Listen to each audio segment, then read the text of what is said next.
इस समय आप संविधान की बात कर रहे हैं और संविधान बड़े पैमाने पर मानते हैं, और कुछ लोग, चंद लोग कुछ ना कुछ ऐसा सरूखा छोड़ देते हैं और वो कह रहे हैं कि भारतीय संविधान डॉक्टर भीमराव अंबेडकर ने नहीं लिखा है, संविधान जो लिखा है वो BN राव ने लिखा है। इस पर आप क्या कहेंगे? जर्नलिस्ट महोदय, हमारे देश के अंदर जहाँ साक्षरता बढ़ रही है वहाँ मूर्खानंदों की कमी नहीं है, ज्ञान है नहीं, किताबों पढ़ते नहीं हैं। 77 साल देश की आज़ादी हो गई। पहले हम मुगलों के गुलाम थे, उससे पहले हम राजाओं के भी गुलाम थे, फिर अंग्रेजों ने तथाकथित रूप से हम पे राज किया।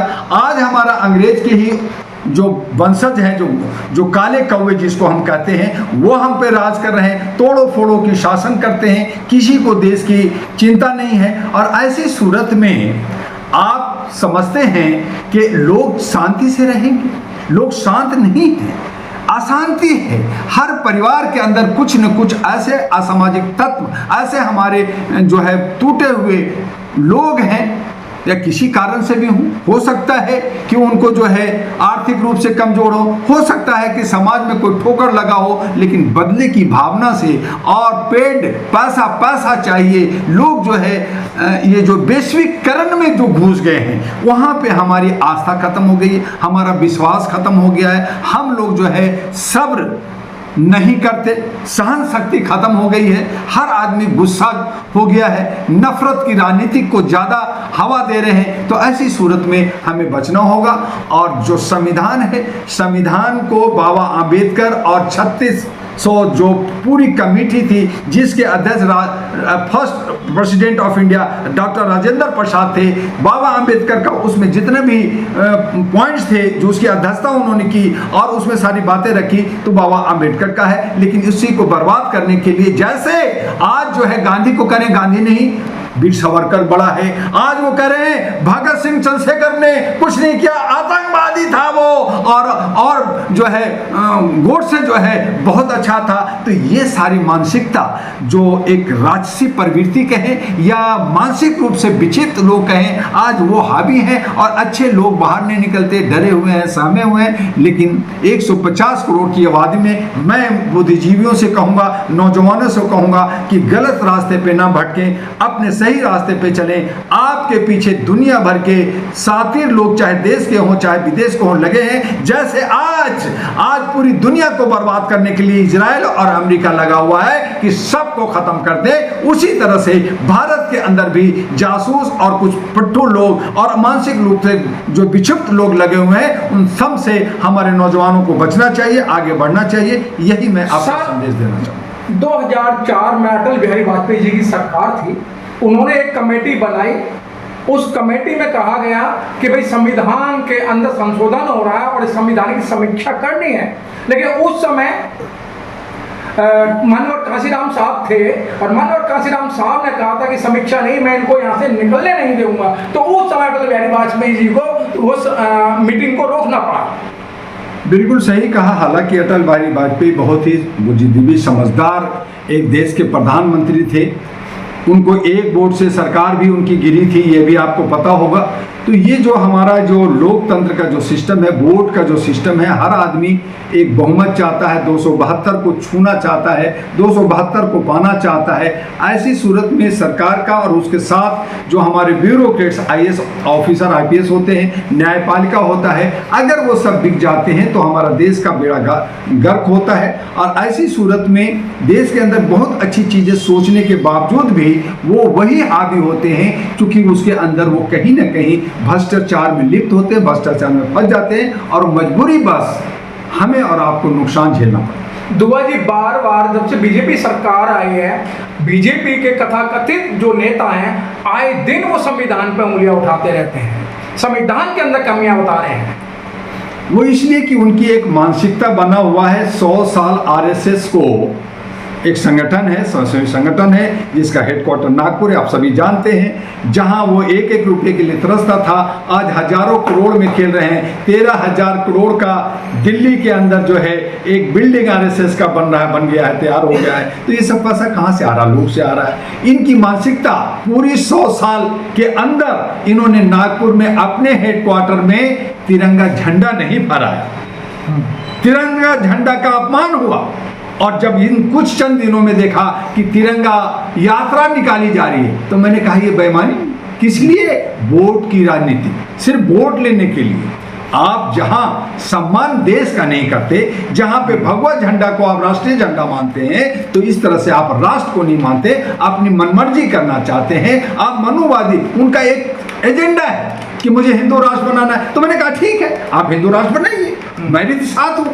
लेकिन जब हिंदू हिंदू को टकराओगे, जब क्षुद्र और बैकवर्ड और फॉरवर्ड करोगे, हिंदू के मतलब है कि मुसलमान और क्रिश्चियन को हटा देते हैं तो बाकी सब हिंदू, तो सबको इक्वल कर दो। तो संविधान को अगर आप मानते हो, संविधान से आप चलते हो, तो सबको इक्वल कर दो। फिर कोई यादव, कोई राजपूत और कोई ब्राह्मण और कोई तेली और कोई जो है त्यागी नहीं होगा, बराबर हो गए सब हिंदू। और मैं कहता हूं सब हिंदू क्या, सब भारतीय लिखो ना। ये सेकुलर देश है, तो भारत के अंदर जो जिया है, जो पैदा लिया है, जो जी रहा है, वो सब भारतीय हैं। भारतीय कहने में क्या हर्ज है?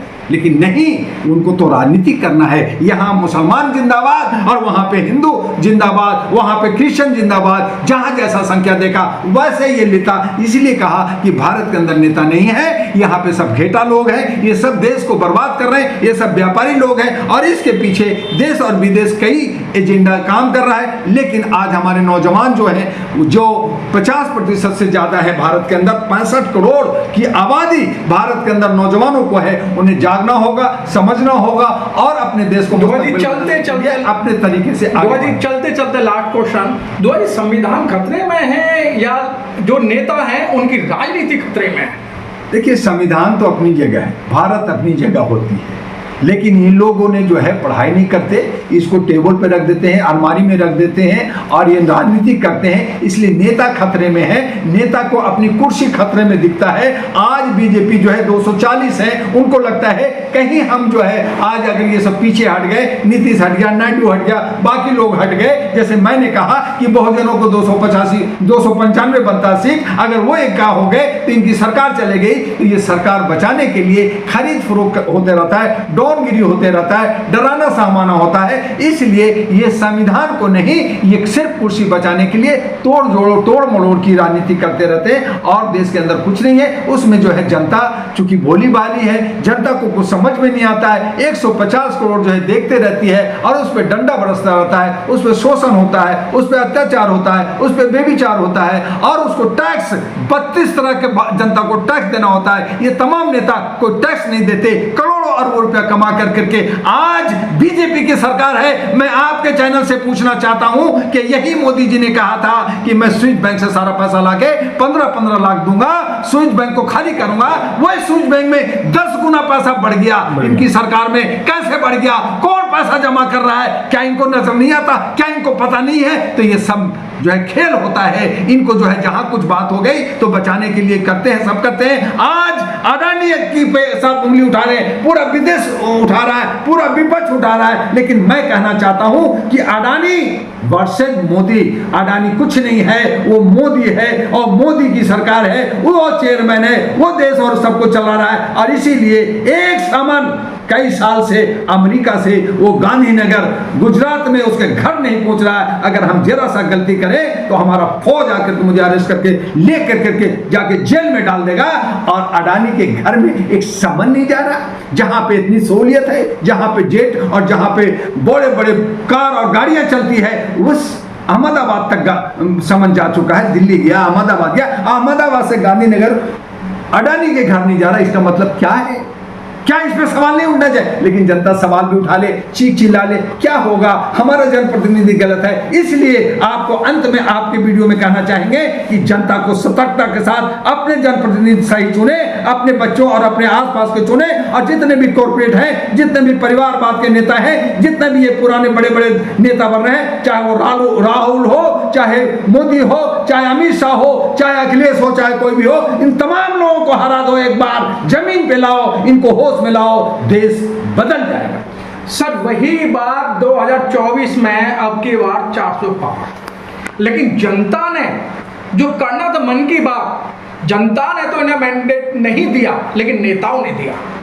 नेताओं ने दिया। अरे जर्नलिस्ट महोदय क्या बात करते हैं? 100% वोट में टोटल वोट कितना पड़ता है एवरेज 50%। 50% में एक पार्टी अगर 25% 20% ले गया, 22 ले गया, वो जीत जाता है। यानी कि आपको 70-80% लोग नहीं चाहते, सिर्फ 20-21% लोग से आप सरकार कहते कि मैं प्रधानमंत्री हूं, मैं एक जो है कैबिनेट मंत्री हो गया, मैं एमपी हो गया। 20% पे 80% तो आपको पसंद ही नहीं करता, आपको वोट ही नहीं दिया है। क्या जैसे आज हमारा एग्जाम देते हैं, मैं मेडिकल का एग्जाम देता हूं, मैं इंजीनियरिंग का एग्जाम देता हूं, मैं IAS का एग्जाम देता हूं, 100 में अगर 99 नहीं आया है तो मैं पास नहीं होऊंगा, लेकिन ये 20% पे पास हो जाते हैं। इनका क्या है, इनके पास क्या डिग्री है, इनके पास क्या स्केल है नापने का। तो ये अगर किसी से 0.01% बढ़ गए तो नेता बन गए। और अगर हमारा छात्र जो भविष्य होता है, देश को चलाता है, उसको क्राइटेरिया बना हुआ है कि 40% से नीचे हुआ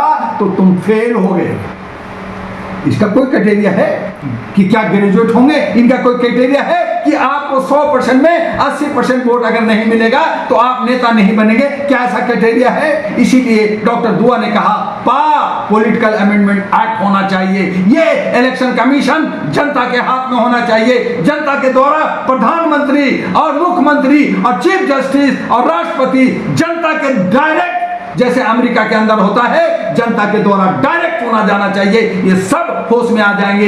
ये सब मिलकर करके, छोटे छोटे गैंगस्टर मिलकर करके एक बड़ा डाकू, एक बड़ा सरदार चुन लेते हैं और सब पे थोपते हैं कि मैं तो जनता का हूं, मैं तो सेवक हूं, मैं तो चौकीदार हूं, मैं तो आपका बहुत रहनुमा हूं। ये नहीं, ये सब दादागिरी है, ये सब एक तरह से कब्जा है। और सब बाकी जो हम सब जनता बंधुआ मजदूर हैं, हम बंधुआ मजदूर हैं। हम चीखे चिल्लाएं लेकिन पिंजरे में बैठ करके टाई टाई कर रहे हैं, मोहल्ले के कुत्ते बन गए हैं। हम भोगते रहते हैं और ये कहते हैं मैं शेर हूं, मैं 56 इंच रखता हूं, मैं कुछ भी कर सकता हूं, मैं बब्बर शेर हूं। और फिर ये भी, इनके भी बब्बर शेर कि जब अमेरिका, जब भारत और पाकिस्तान से लड़ाई होता है तो अमेरिका एक बार कहता चुप, तो ये चुप हो जाते हैं। इसका मतलब है कि ये शेर है तो बब्बर शेर भी है। हम तो गली का, मोहल्ले का जो है बिल्ली, कुत्ते हैं जो भौंकते रहते हैं। ठीक है, बहुत